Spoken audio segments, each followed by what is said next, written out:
Burbank's float features a giant sand castle and sea creatures as well as those that are on land. This is one of 5 floats in the parade that is what's known as self-built, meaning that a foundation raised money to cover the costs. 14-year-old Catherine Glandon sprinkles split peas on a turtle. It'll join a giant octopus and other marine life on the float she designed for the city of Burbank's entry.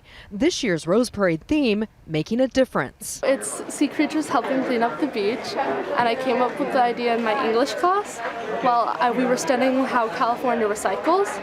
So I like the idea for making a difference. The La Cañada Flint Ridge Tournament of Roses also raised the funds needed to build their city's float.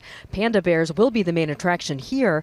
12-year-old Ella Jacobs created the float. She and other volunteers are doing as much work as they can today because it's too warm to put on the flowers. Some of them are going to be in water, but we still don't want them to die because some of the flowers are really fragile and need water. In South Pasadena, the sides of a car are filled in one bean at a time. The city raised $100,000 to cover the cost of its float, honoring the Booster Club.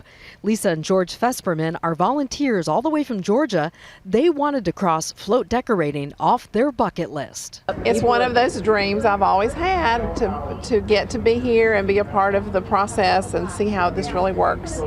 So the fact that the Georgia Bulldogs, our team, is also in the Rose Bowl just is icing on the cake this year. The warm weather has thrown off the timing. All of these flowers that are sitting in buckets would usually be going on the float today, but it's been too warm. They'll be staying in the buckets until tomorrow. That means more work in a shorter amount of time for all those volunteers.